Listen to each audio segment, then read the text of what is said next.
우리는 보통 나는 예수님의 특별한 제자다, 나는 하나님의 특별한 백성이다 라고 하는 것을 무엇으로 증명하십니까?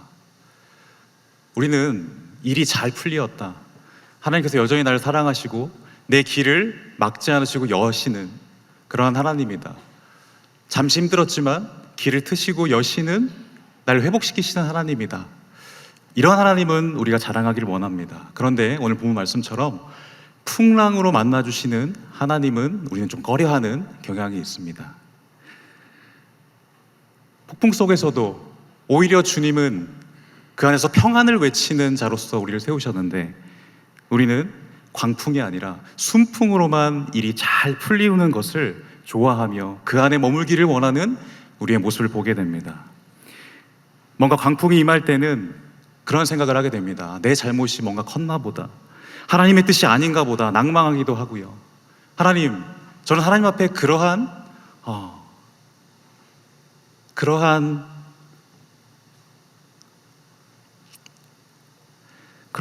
처분을 당할 사람이 아닙니다.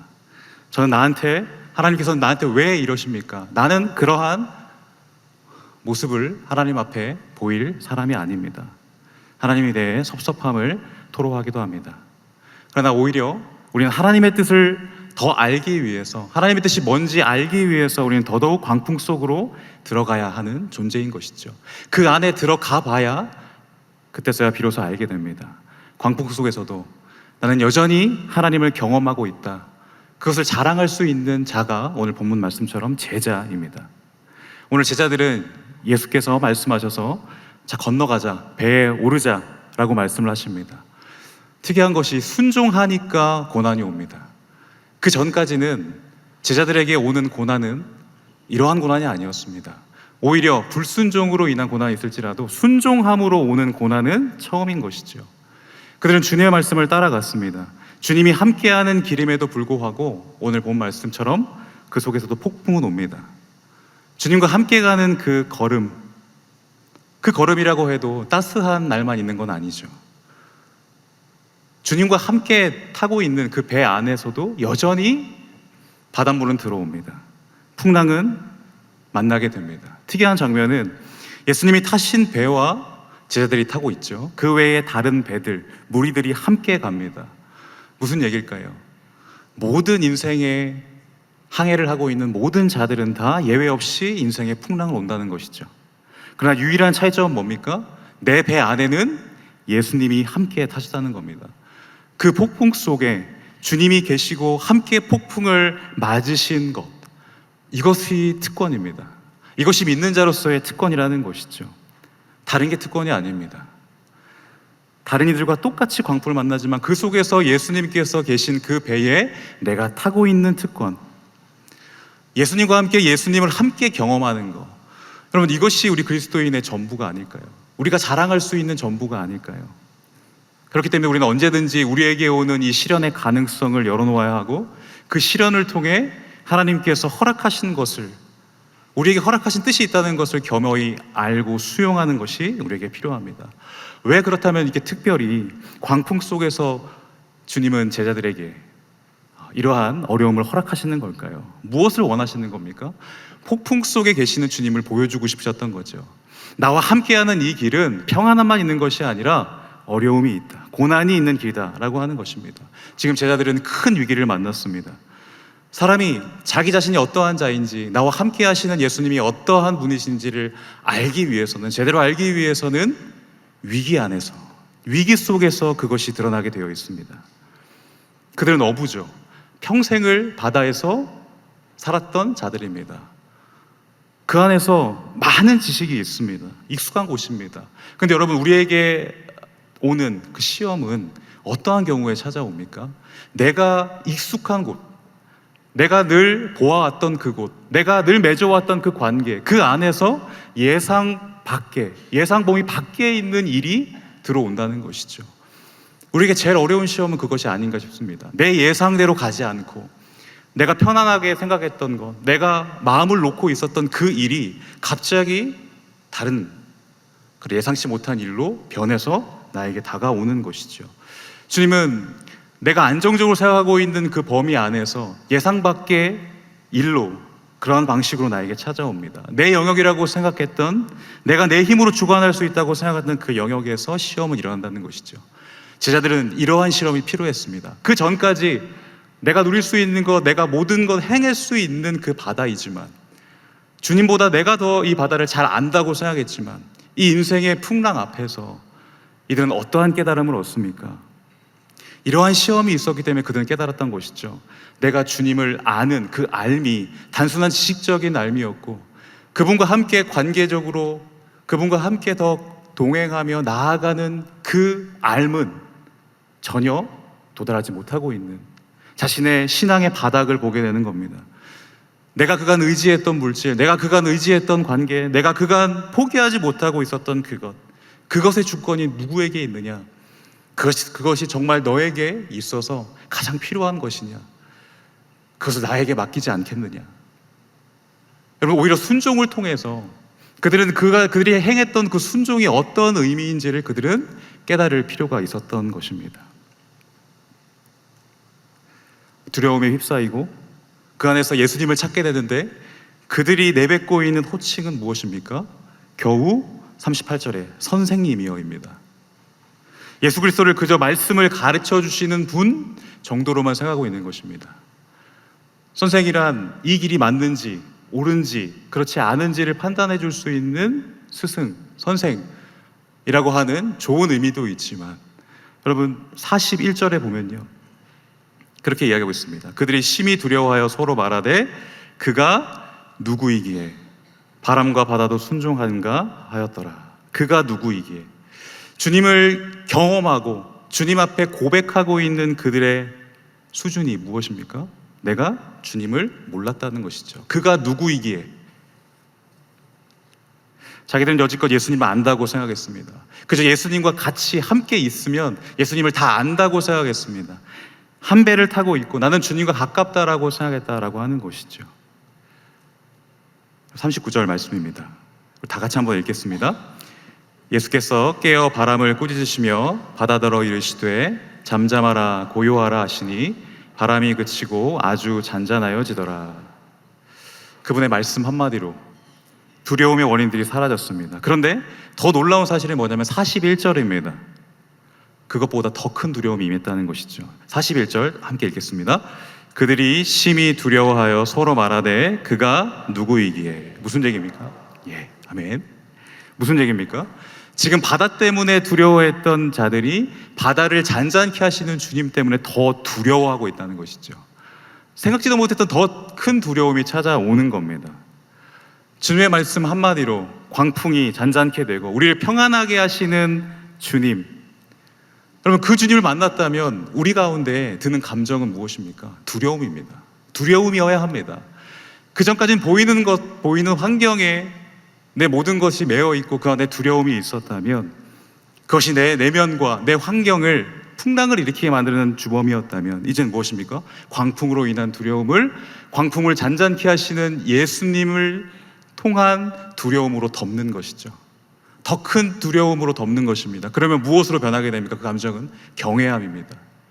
그가 누구이기에 라고 하는 이 말이 단순한 고백이 아니라 저분은 하나님의 아들이시다라고 하는, 우리의 구원의 주님이시다라고 하는 그러한 고백으로 이어갈 수 있도록 만들어주시기 위해서 주님은 일부러 그들을 풍랑으로 모신 겁니다. 그 전까지는 주님을 단편적으로 만났습니다. 그런데 이제는 주님을 다각면에서 주님을 만나고 주님을 찾고 주님께서 뜻을 정해주시기를 원하는 그 제자들의 참 모습으로 변화시키기를 원하시는 것이죠. 그러면 두려움은 무엇입니까? 두려움은 우리를 뒤흔듭니다. 그리고 우리가 어떤 목적을 갖고 그것에 내 전력을 다하여서 왜 모든 것을 쏟아낼 수 있게 하는 힘을 갖고 있습니다. 그렇기 때문에 우리는 내 건강을 위해서 많은 노력을 합니다. 여러분 건강을 위해서 많이 노력하지만 그것을 두려워하게 되면 무엇이 됩니까? 그 건강을 경배하게 되는 것이죠. 재물을 위하여서, 돈을 위하여서 많은 것을 애쓰고 내 모든 것을 다 거는 거. 여러분 그러나 그 재물에, 그 돈에 두려워하게 되면 그 재물을 경배하게 되는 것입니다. 경외하게 되는 것입니다. 외로움을 느낍니다.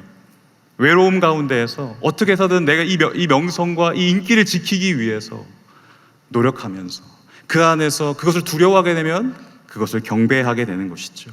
여러분, 우리가 두려워야 될 것은 무엇일까요? 우리가 두려워야 될 것은 하나님이십니다. 온전히 하나님을 두려워하는 자에게 하나님을 두려워하는 자는 하나님을 경배하게 되어 있다라고 하는 것입니다. 이 두려움의 이 치유법이, 이 해소법이 그 큰 두려움이 더 큰 두려움을 덮음으로 정확한 방향을 찾고 정확한 대상을 찾게 되면 우리 인생이 안정되게 된다는 것이죠. 40절입니다. 제가 읽겠습니다. 이에 제자들에게 이르시되 어찌하여 이렇게 무서워하느냐 너희가 어찌 믿음이 없느냐 하시니. 왜 주님은 그렇다면 당장 우리의 풍랑을 잠재워 주시지 않는 걸까요? 바로 대답해 주시지 않습니까? 바로 해결해 주실 수 있지 않습니까? 오늘 마가복음은 바로 해결해 주신 것처럼 보이는 모습이지만 같은 본문이 마태복음 8장 25절 26절에 보면요, 반대로 되어 있습니다. 어찌하여 무서워하느냐 믿음이 작은 자들아 말씀하시고 그 다음에 잔잔케 하시는 거죠. 왜 이렇게 순서가 다를까요, 서로?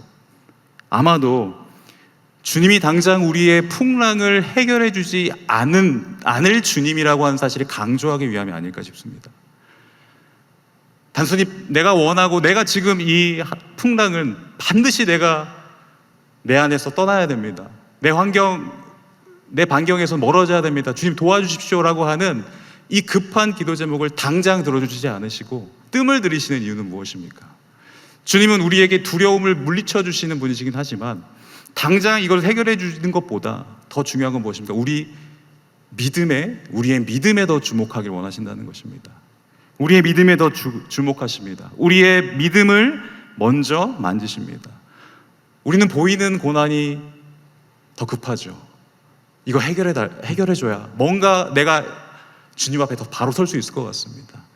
그러나 주님은 내 고난과 내 아픔, 내 어려움보다 그것도 하나님이 주목하시지만 더 큰 주목은 무엇입니까? 나와 새로운 관계를 맺는 것. 그 전까지 그 수준으로 머물러 있었던 그 믿음을 풍랑이라고 하는 이 귀한 훈련장을 통해서 다시 한번 거듭남으로 새로운 관계에 주목시키는 것, 새로운 관계를 맺게 하시는 것, 믿음의 성숙을 이루고 주님과 새로운 관계성으로 나아가게 하시는 것. 왜 이러한 방식을 택할까요? 풍랑은 또다시 오기 때문입니다. 이것을 해결해 준다고 해도 다시 풍랑은 옵니다. 그 앞에서 우리 또 두려워 떨 겁니다. 그러니까 주님 입장에서는 그때마다 이 풍랑을 해소시키는 것보다 오히려 이 풍랑 앞에서도 우리의 믿음이 더욱더 성숙해짐으로 그 모든 것을 능히 감당하며 뛰어넘을 수 있는 하나님의 백성으로 만들어주기 원하시는 그것에 우리 주님은 주목하신다는 것이죠. 이것이 계속 반복되면 어떻게 되겠습니까? 내가 주님을 찾는 자로 서 있겠죠. 제자들은 주님을 찾기 위해서 주님을 부른 것이 아닙니다. 풍랑 좀 어떻게 해달라고, 풍랑에 대한 두려움 때문에 주님을 찾았습니다. 그런데 바뀌게 됩니다. 이제는 주님을 신뢰함으로 풍랑보다 주님을 신뢰함으로 주님을 더 찾는, 주님과 함께하길 원하는 제자의 모습으로 그들은 서게 될 것입니다. 그렇다면 인내를 배우게 되겠죠. 풍랑이 와도 당연히 풍랑을 인내할 수 있는 자, 풍랑을 만날지라도 내가 지금 너를 성숙의 자리로 인도하고 있는 거야. 내가 지금 너를 더 잘하게 하고 있는 거다. 내가 널 더 성숙하게 주님의 제자로 만들어가고 있는 중이야. 빚어가고 있는 중이야. 그래서 잠깐 이것을 허락하는 거야. 네가 주목하는 것은 나이길 원한다. 네가 아직도 잡고 있는 그거 나에게 양도하기를 원한다. 또 하나가 있습니다. 왜 주님은 풍랑을 잠재워 주시지 않을까요? 당장 잠재워 주시지 않을까요? 주님은 죽음을 이기시는 분이기 때문입니다. 다시 말해서 주님은 두려움과 죽음의 권세 위에 계시는 분이기 때문에, 주님은 우리의 모든 삶과 죽음을 통치하시는 전능자이시기 때문에, 그러한 주님과 함께하면 죽음은 우리에게 아무것도 아니라는 것을 먼저 우리에게 알려주시기 위함인 것이죠. 그걸 알려주시기 위해서 그분은 우리에게 낮추어 오셔서 우리와 함께 그 배에서 고통을 당하고 계시는 분입니다. 우리를 더 살리기 위해서, 우리를 더 의롭게 하시기 위해서, 우리의 죄를 그분이 부당함과 부정함을 받기 위해서 우리와 함께 거하신다는 거죠. 더 약해지십니다. 더 가난해지십니다. 일부러 고통 중에 함께 계십니다. 그건 무슨 얘기입니까? 무엇보다 우리의 슬픔을 아신다는 거죠. 누구보다 우리의 풍랑을 그 누구보다도 먼저 경험하시고 우리와 함께 그 모든 풍파를 맞으시는 우리 주님. 그러면서 뭘 원하십니까? 우리가 주님 앞에 돌아오기를 원하시는 거죠. 믿음의 성숙 단계로 더 이상 낮은 단계가 아니라 이제는 다음 단계로 넘어가기를 원하시는, 그러면서 순종의 자리로 이동하기를 원하시는 하나님의 마음, 주님의 마음. 제자들아, 바람도 잠재웠고 풍랑도 잠재웠다. 나는 심지어 너희와 같은 고통까지 받으며 그 안에 있었다. 너희는 주의 말씀을 들었고 기적을 보았다. 근데 왜 순종의 자리에 넘어가지 못하느냐? 왜 넘어가지 못하느냐? 우리에게 선택권을 주십니다. 두려움과 순종의 자리에서 우리는 무엇을 택할 것인가?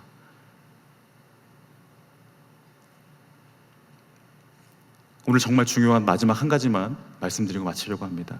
오늘 본문은 주님의 모든 혼란, 혼돈과 이런 무질서를, 주님께서 이 모든 것을 잠재워 주시는 질서를 부여하시는 주님이라는 사실을 우리는 보게 됩니다.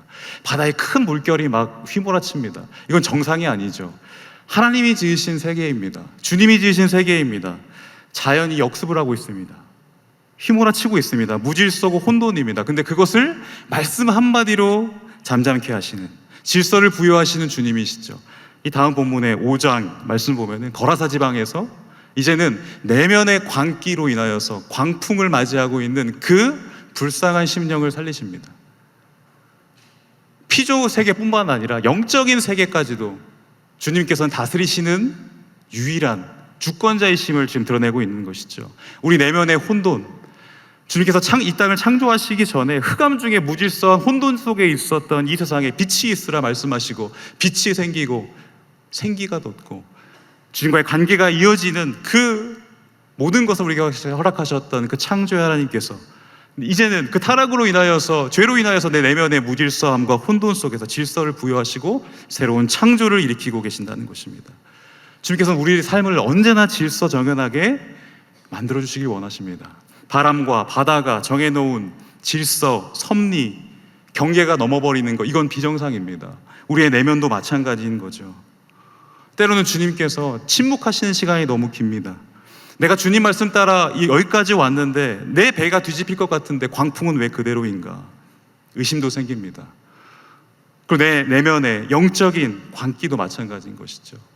때로 내가 어떠한 사람과 다투며 내가 또 어떠한 말을 들으며 내 안에 있는 광기가 발동을 하여서 막 분노가 치밀어 오릅니다.